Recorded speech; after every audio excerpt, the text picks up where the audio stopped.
लक्ष्मीकांत से, राइट।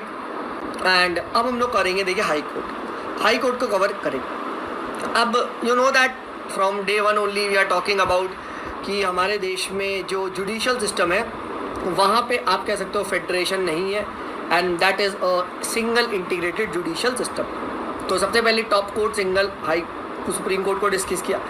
अब इसी के अंदर मल्टीपल हाई कोर्ट्स आती है। वैसे तो एक ही हाई कोर्ट है जो प्रिंसिपल है, बट इंडिया में बहुत सारी हाई कोर्ट 1, हाई कोर्ट 2, जैसे high court of UP, high court of MP, ऐसे ऐसे करके हर स्टेट की ऑलमोस्ट हाई कोर्ट्स है, ठीक है। कुल 2 स्टेट्स की मिला के भी एक है, ठीक है। बट हाई कोर्ट्स आपका इंटीग्रेटेड सिस्टम के अंदर सुप्रीम कोर्ट के अंदर यहाँ पे वर्क करती है, तो ये यहाँ पे ध्यान रखना, ठीक है। तो इनके अंडर आपका काम करते हैं, ठीक है। इंडिपेंडेंट है ऐसा नहीं है, जजमेंट लेते हैं, but they are work in synchronisation with the supreme Court, ठीक है। ये यहाँ पे ध्यान रखिएगा, ठीक है। एंड इसके अंदर क्या होता है, इसके अंदर बहुत सारे फिर हाई कोर्ट के सबॉर्डिनेशन में ही काम करते हैं सबॉर्डिनेट कोर्ट्स, जो हम वहाँ पे डिस्कस करेंगे, ठीक है। और ये different judicial administration of state differ करता है, तो वो देखिए ऐसी कोई बड़ी बात नहीं, ठीक है। अपने को अब हाई कोर्ट यहाँ पे पढ़ना है, ठीक है। अब कुछ तो इस टाइप का आता है कि प्रीलिम पर्सपेक्टिव से आप आराम से पढ़ ही लेंगे कि भाई हाई कोर्ट ये कब ओरिजिनेट होता है, इन 1862, ठीक है। And high courts were set up Calcutta, Bombay and Madras, ठीक है। तो ये सब चीज़ें आप आराम से रीड करिएगा, इसमें कोई बड़ी बात नहीं है। जो मेन अपना जो क्वेश्चन आएगा वो हाई कोर्ट में जजेस की अपॉइंटमेंट, ठीक है, और कैसे आप कह सकते हो कौन ओथ दिलाता है वगैरह, इन सब से ज़्यादा पूछा जाता है, ठीक है। और ये चीज़ ध्यान रखिएगा। एक ये भी क्वेश्चन आता है क्या सर 2 स्टेट या 2 को टेरिटरी की, यूनियन टेरिटरी की एक हाई कोर्ट हो सकती है? Yes. 7th constitutional amendment act 1956 it authorised the parliament to establish a common high court for 2 or more states. ये ध्यान रखना। इसका मतलब सर क्या अभी हमारे देश में जैसे 28 स्टेट्स हैं, ठीक है, तो क्या 28 हाई कोर्ट्स हैं? नहीं, ठीक है, कम है। There are 25 high courts. इसका मतलब है सर कि 2 स्टेट की मिला के एक हाई कोर्ट भी हो सकती है? यस। पंजाब और हरियाणा की मिला के एक हाई कोर्ट भी हो सकती है। तो पहली बात तो आप ये चीज़ ध्यान रखना, ठीक है। इस टाइप से पूछा जा सकता है। एंड आर्टिकल्स ध्यान रखना 214 से लेके 231, 214 से लेके 231। इन आर्टिकल्स के अंदर part 6 of the constitution deals with the organisation, independence, jurisdictions, powers, procedures of the high courts, ठीक है। तो ये यहाँ पे ध्यान रखिएगा। On this note let us start off with high court discussion in detail. अब सबसे पहला क्वेश्चन यही आता है कि हाई कोर्ट का कॉम्पोजिशन होता है, अपॉइंटमेंट कौन करता है? तो अपॉइंटमेंट ऑफ द जजेस is done by what? The president of India. And the number of जजेस कौन डिसाइड करता है? तो ये चीज़ ध्यान रखना, हर एक हाई कोर्ट में एक चीफ जस्टिस ऑफ इंडिया होता है प्लस n नंबर ऑफ जजेस होता है। एंड n किसकी डिस्क्रिप्शन पे है sir? Governor, president, parliament, state legislature. The answer to this is president, ठीक है। Every high court consist of a chief justice and such other number of जजेस as the president may from time to time deem necessary to appoint। ये याद रखना। यानी क्या sir constitution ने high court की स्ट्रेंथ को स्पेसिफाई किया है? No sir. Has it left to the president? Yes sir. यानी इसीलिए कहा जाता है कि अगर अभी प्रेसिडेंट चाहे तो किसी भी हाई कोर्ट में थोड़ी बहुत जजेस की संख्या को बढ़ाया जा सकता है, ठीक है। प्रेसिडेंट के हाथ में होता है, डिटरमाइंस द नंबर ऑफ जजेस डिपेंडिंग अपॉन द वर्कलोड या जिनको भी उन्हें अपॉइंट करना है, ठीक है। तो इस टाइप से यहाँ पे अपॉइंट होते हैं। And who appoints? तो प्रेसिडेंट। पहला सवाल तो यही पूछा था, कौन अपॉइंट करता है? कंफ्यूज मत हो जाना प्लीज़ गाइस, गवर्नर मत लगा देना, इट इज़ द प्रेसिडेंट, ठीक है। एंड कैसे पहले chief justice of high court appoint होता है, ठीक है, बाय द प्रेसिडेंट, ठीक है, आफ्टर कंसल्ट। और ये chief justice of high court कैसे अपॉइंट होता है? After consultant with the chief justice of India and the governor of the state, ठीक है। And for appointment of other जजेस तब इस chief justice of the concern high court को भी लिया जाता है, ठीक है। तो इस तरीके से ध्यान रखना। And we know that 2nd and 3rd जजेस केस से क्या आया था? यही अपना जो कोलोजियम सिस्टम एमर्ज होता है, ठीक है, कि जो एडवाइस है, ठीक है, advice is binding on the president. Collegium से होगा एंड कोलिजियम ही रिकमेंड करेगा प्रेसिडेंट को हाई कोर्ट के लिए भी, and that advice is binding, ठीक है। ये चीज़ ध्यान रखना। The sole opinion of the chief justice of India is not considered. Chief justice of India क्या करेंगे? अपने साथ 4 और को रखेंगे एंड देन ये कोलोजियम मिला के ये प्रेसिडेंट को रिकमेंड करेगा एंड देन प्रेसिडेंट उसको अपॉइंट करेगा हाई कोर्ट का जज।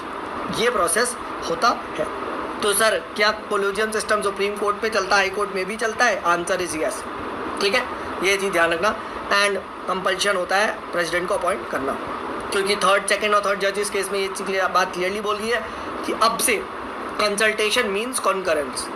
ठीक है, डन, यहाँ तक क्लियर है? डन। फिर हम जो पता है 99 कॉन्स्टिट्यूशन अमेंडमेंट एक्ट ऑफ 2014 जो हमने पहले डिस्कस किया था कि भाई ये एक नेशनल जुडिशियल अपॉइंटमेंट कमीशन की बात करता है, but it was struck down. ठीक है, इसको भी यहाँ पे स्ट्रक डाउन कर दिया गया था। ये यूपीएससी में 2019 में पूछा गया था गाइस, 99 CA क्या था? ठीक है, ये ध्यान रखना। डन। नेक्स्ट जो क्वेश्चन आता है वो है क्वालिफिकेशन, ओथ एंड सैलरीज। ठीक है, तो सबसे पहली बात क्वालिफिकेशन ऑफ जजेस, तो first is he should be a citizen of India. ठीक है, एंड सेकंड हाई कोर्ट याद रखना, एक इसकी ट्रिक है 10-10। क्या बोला मैंने? 10-10। अब 10-10 क्या है sir? He should have been held a judicial office in territory of India for 10 years। अच्छा, और he should have been an advocate of high courts for 10 years। तो 10 year जुडिशियल ऑफिस और 10 year हाई कोर्ट में advocate होना चाहिए। Done. तो 10-10 याद रखना। ठीक है, एक चीज़ यहाँ से क्लियर हो गई है, कोई भी एज यहाँ पे नहीं है। ठीक है, देयर इज, रिमेंबर ऑल्सो यहाँ कोई डिस्टिंग्विश्ड ज्यूरिस्ट क्राइटेरिया भी नहीं है जैसा कि it was for the supreme court, that he should be या he could be a distinguished jurist in the eyes of the president. ऐसा कोई यहाँ पे नहीं है। तो दो ही क्राइटेरिया है, सिटीजन ऑफ इंडिया, ठीक है, प्लस क्या, या तो आप सर जुडिशियल ऑफिस 10 साल हो या फिर हाई कोर्ट के एडवोकेट हो 10 साल। डन। तो ये याद ध्यान रखना। अच्छा, हु अपॉइंट्स, क्या बोलते हैं इसको, ओथ एंड एफर्मेशन कौन दिलवाता है? ठीक है, किसके सामने ओथ एंड वो एफर्मेशन लेता है? जो इसकी मतलब ओथ आप कह सकते हो एडमिनिस्टर करता है। ठीक है, दिलाता कौन है? तो डैट इज गवर्नर। ठीक है, या फिर इनके द्वारा किसी को भी अपना जो नॉमिनेटेड पर्सन है वो। ठीक है, तो प्रेसिडेंट अपॉइंट करता है, ठीक है, एंड गवर्नर इसको क्या करवाता है? ओथ दिलाता है। ये यहाँ पे ध्यान रखना। एंड ओथ में क्या बोलता है? वही बात, uphold the constitution of India. ठीक है, वो sovereignty, integrity of India, be a true faith and allegiance to the constitution of India, इस टाइप की बात करता है। ठीक है, तो इसको यहाँ पे आप लोग देख लेना। डिफेंड की ओथ कौन लेता है? जरा बताओ कितना रिवाइज किया देखता हूँ। डिफेंड द कॉन्स्टिट्यूशन, भाई डिफेंड प्रेसिडेंट करता है, याद रखना। ठीक है, uphold the constitution and the laws ये जजेस करते हैं। ठीक है, तो ये पता होना चाहिए इस टाइप के क्वेश्चन पूछे जाते हैं। ठीक है, बाकी सैलरी, अलाउंस एंड जो यहाँ पे कह सकते हो प्रिविलेजेस वगैरह है, ठीक है, ये सब क्या है? These are determined by time to time by the parliament. तो पहली बात याद रखना, यानी हाई कोर्ट के जजेस वगैरह भी किसी के हाथ में है, सब पार्लियामेंट है, स्टेट लेजिस्लेचर का कुछ भी रोल नहीं होता, याद रखना, क्योंकि इंटीग्रेटेड जुडिशरी है। कोई सोचे कि सर स्टेट लेजिस्लेचर ही डिसाइड कर रहा है कि क्या बोलते हैं कितना इनको मिलेगा, नहीं नहीं नहीं नहीं नहीं, सब आपका ऊपर से पार्लियामेंट का आदेश आता है। Salaries, allowance, privileges, leave, pension, सब कुछ। ठीक है, एंड ऑब्वियसली बात है they can not be varied to his disadvantage. ठीक है, ये यहाँ पे ध्यान रखना। और इनका टेन्योर कितना होता है? तो 62 ईयर्स, ये ध्यान रखना। वैसे तो फिक्स नहीं किया है कोई कॉन्स्टिट्यूशनल टेन्योर, बट 62 ईयर्स आप कह सकते हो ये है। इसके बाद आप हाई कोर्ट का जज रिटायर हो जाता है। एंड रिज़ाइन अगर करना है तो क्या होगा? He can resign by his office by writing to the president. तो जो अपॉइंट करेगा उसी को ही रिजिग्नेशन लेटर लिखना है। हटाया किसके द्वारा जाएगा? Again by president. बट क्या हटाना इतना आसान है? नहीं, वही प्रोसेस ऑफ पूरा रिकमेंडेशन ऑफ पार्लियामेंट, वही सब चीज़ जो सुप्रीम कोर्ट पे चलती है। ठीक है, पहले जज की इंक्वायरी कमेटी बैठेगी, पहले 100 लोग से मोशन साइन करवाना होगा, राइट, देन उसके बाद speaker will accept, right, then speaker will form a 3 member committee, और पूरा कुछ सब कुछ वही होगा। फिर स्पेशल मेजोरिटी से आपको निकालनी होगी लोकसभा में, राज्यसभा में, then only will it go. ठीक है, बट आज तक ऑब्वियस ही बात है the process has not been easy, so no जज of high court has been impeached so far. ठीक है, तो ये यहाँ पे ध्यान रखें। अच्छा, तो दिस प्रोसेस इज डन। ठीक है, जजेस इंक्वायरी एक्ट वगैरह अब आप ये पढ़ लेंगे। ठीक है, सेम प्रोसेस वही होता है, इसमें ज़्यादा दिक्कत करने की ज़रूरत नहीं, तो टाइम वेस्ट नहीं करेंगे इसको।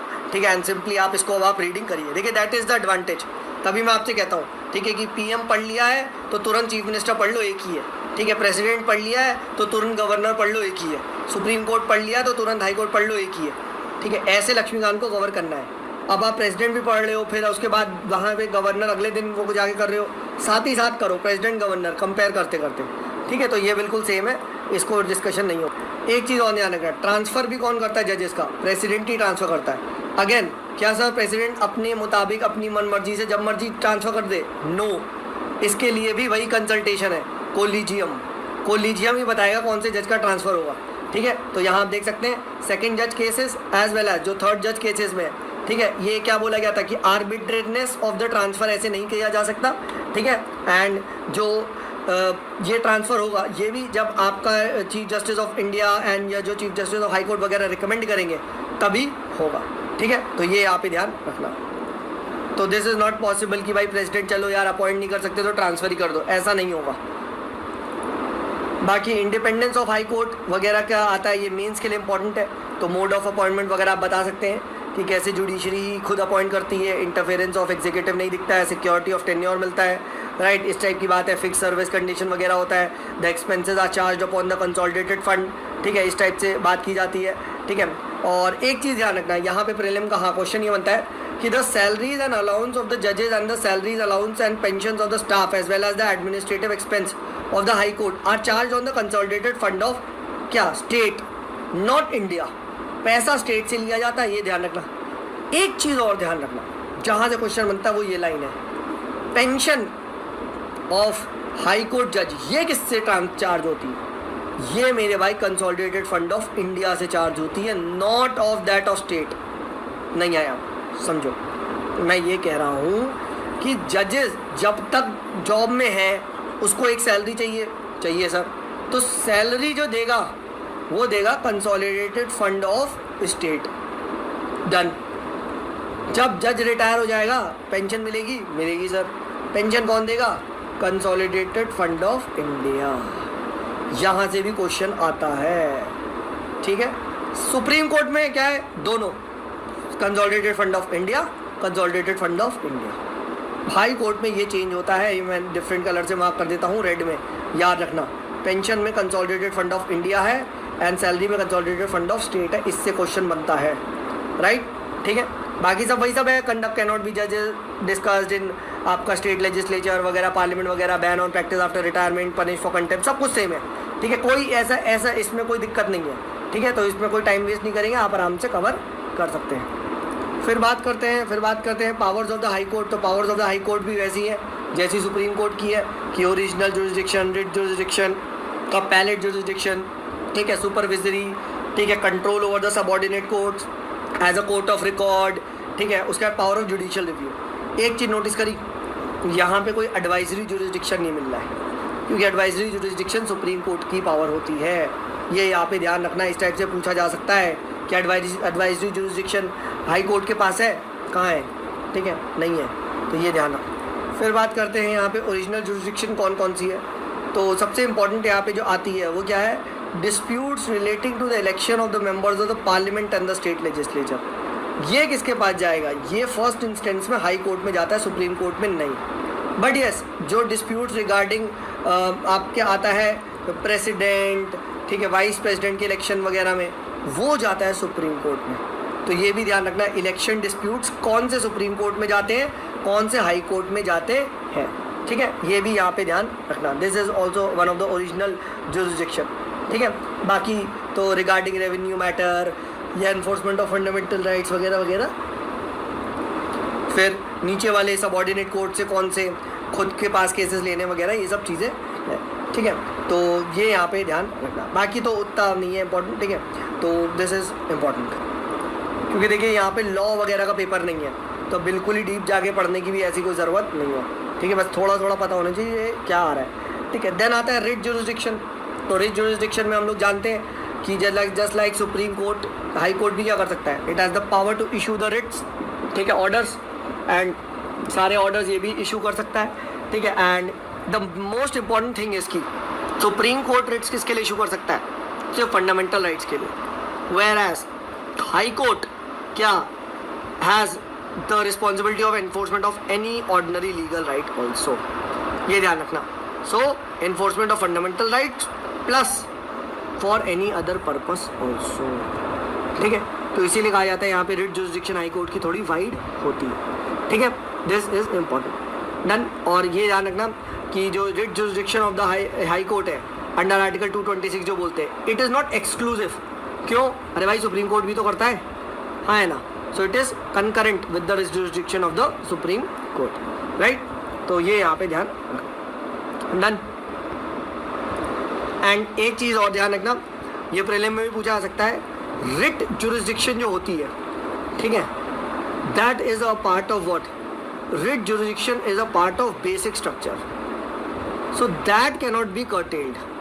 ये पूछा जा सकता है which of the following is a part of the basic structure. तो ये सुप्रीम कोर्ट का केस था, चंदन कुमार केस, उसमें supreme court said this that writ jurisdiction is the part of basic structure. तो कैसे पता चलता है कि हमारी जुडिशरी काफ़ी स्ट्रॉन्ग है, काफ़ी फियर्स है, काफ़ी इंडिपेंडेंट है?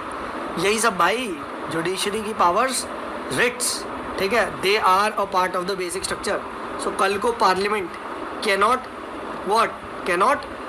कर्टेल देम, कर्टेल नहीं किया जा सकता है, प्लीज रिमेंबर, राइट। देन आता है आपका अपैलेट जुरिस्डिक्शन, ठीक है। अपैलेट जुरिस्डिक्शन मतलब as a court of appeal. तो अपील किसके मैटर में? ऑब्वियस ही बात है, जो इसके सबऑर्डिनेट कोर्ट है उसकी अपील कहाँ जाएगी?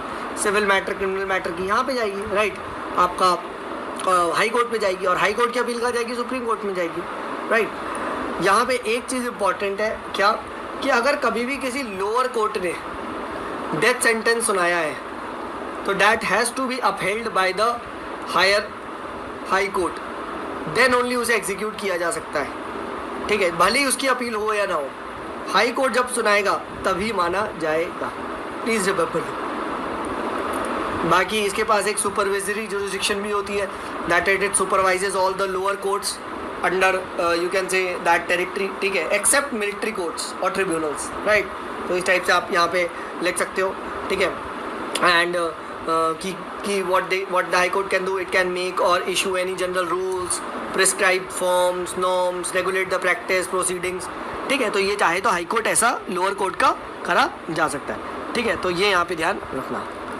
इनफैक्ट यही नहीं, आप मानोगे द हाई कोर्ट के पास पावर्स है कि जो डिस्ट्रिक्ट कोर्ट्स और सबऑर्डिनेट कोर्ट्स में अपॉइंटमेंट्स होंगे किन जजेस के, किन मेंबर्स वगैरह के, वो भी क्या जो गवर्नर है, it does on the recommendation of what, of the high court. It is consulted, right, in the matters of appointment, posting and promotion of district judges and the appointments of person to the judicial service of the state। तो यहाँ पे high court का भी role होता है। तो अगर high court के जज ने मना कर दिया कि no sir, we don't feel that he should be appointed to the subordinate court, high court तो छोड़ो, हाई कोर्ट में भी अपॉइंट से पहले क्या वो चाहे तो तुम्हें नीचे भी नहीं मिलेगा, राइट, ठीक है। तो ये यहाँ पे ध्यान रखिएगा। तो जुडिशियल नीचे सर्विस है, वहाँ पे भी हाई कोर्ट से कंसल्ट किया जाता है, ठीक है, दिस इज़ इम्पॉर्टेंट। तो यहाँ पे कहने का ये मतलब है कि जिस तरीके से सुप्रीम कोर्ट के लॉज जो हाई कोर्ट पे बाइंडिंग होते हैं, वैसे हाई कोर्ट ने जो डिसीजन दे दिया है तो वो डिस्ट्रिक्ट कोर्ट्स एंड जो सबऑर्डिनेट कोर्ट्स है उस पर सब पे बाइंडिंग होता है, ठीक है। एंड जब मर्जी हाई कोर्ट चाहे तो सुप्रीम कोर्ट सबऑर्डिनेट कोर्ट से केस अपनी तरफ लिया जा सकता है, राइट, इस टाइप से इट कैन डू, ठीक है। फिर उसके बाद it is a court of record, वही लॉजिक है कि भाई हाई कोर्ट के judgement just like supreme court के judgement, they have legal evidential values like and they can be used as evidence and they are laws throughout India, and अगर if anyone violates the judgment तो contempt of court होता है, and just like Supreme Court has the power to punish, the High Court has the power to punish for the contempt of court as well, ठीक है। तो ये यहाँ पे ध्यान रखना। And contempt of the court कहीं भी कॉन्स्टिट्यूशन में क्या डिफाइंड नहीं है, तो कहाँ डिफाइंड है? It is defined under contempt of court act 1971, ठीक है। तो प्लीज़ रिमेंबर दिस। ये न्यूज़ में था जब वो एक फेमस दैट आम आदमी पार्टी वाला बंदा, I am just forgetting the name, Prashant Bhushan, ठीक है, प्रशांत भूषण जी के खिलाफ जब कंटेम्प्ट ऑफ कोर्ट का चला था, राइट, कुछ हो गया था, एंड जब उन्होंने 1 रुपीज़ को फाइन करा था, एंड उन्होंने कुछ फ़ोटो वगैरह ट्विटर पे ट्वीट कर दी थी कि जज अपनी कोई बाइक पे लेके घूम रहे हैं, इस टाइप से कुछ हो गया था, राइट, तब ये बहुत ज़्यादा न्यूज़ में आया था, ठीक है। तो ऑलवेज रिमेंबर, ये क्वेश्चन पूछा जा सकता है, ठीक है। आपका जो कंटेम्प्ट ऑफ कोर्ट कहाँ है डिफाइंड? क्या कॉन्स्टिट्यूशन में डिफाइंड है? नहीं, तो कहाँ डिफाइंड है? Contempt of court act of 1971, और ये हमने देखा था civil contempt as well as criminal contempt दोनों होता है, तो ये वैसे ही है जैसा कि सुप्रीम कोर्ट में था। नेक्स्ट क्या है, क्या सर हाई कोर्ट पे पावर है जुडिशियल रिव्यू की? Yes, judicial review high court के पास भी पावर है। एक सेकेंड, क्या सर यहाँ सिर्फ स्टेट के लॉस को ही देखा जा सकता है? No my dear friends, even central government के लॉज एंड ऑर्डर्स को भी क्या हाई कोर्ट द्वारा स्ट्राइक डाउन किया जा सकता है।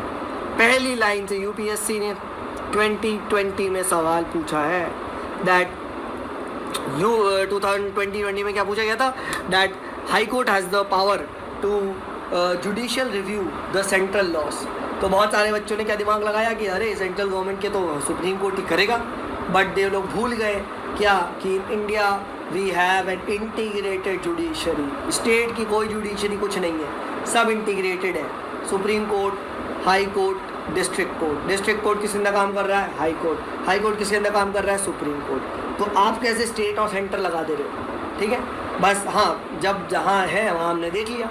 ठीक है, फॉर एग्जाम्पल जैसे सैलरी का इशू हो गया तो वो स्टेट से ले रहे हैं, राइट। तो इस टाइप की चीज़ों को ध्यान रखिएगा। ये पूछा जा चुका है, this is a question, right, this is a question. Again वही क्वेश्चन, क्या जुडिशियल रिव्यू कहीं भी डिफाइंड है, कहीं भी मैंशनड है? नहीं, ठीक है। बट आर्टिकल 13, आर्टिकल 226 इस टाइप की पावर्स को कन्फर करता है कहाँ? आपके हाई कोर्ट पे। ठीक है, ये ध्यान रखना। ठीक है, 226 एक्सक्लूसिवली आपका हाई कोर्ट पे पावर को कन्फर करता है। ठीक है, तो कोई फंडामेंटल राइट्स या आप इस टाइप की बात अगर करोगे, कोई भी ऐसा law which infringes upon the fundamental rights can be strike down. कोई भी ऐसा जो बेसिक स्ट्रक्चर के अगेंस्ट जाएगा can be strike down by the high court. Please remember this, right. तो ये इसी तरीके से फोड़ लेना, इवन चाहे वो सेंट्रल अथॉरिटी द्वारा क्यों ना बनाया गया हो। ठीक है, this is important. And yes, पता है judicial review is what discuss कर चुके हैं, बेसिक फीचर का पार्ट होता है, तो this can not be taken away. ठीक है, ठीक है guys. So with this we end our discussion on the high court. I hope friend आपको ये वीडियो अच्छा लगा होगा।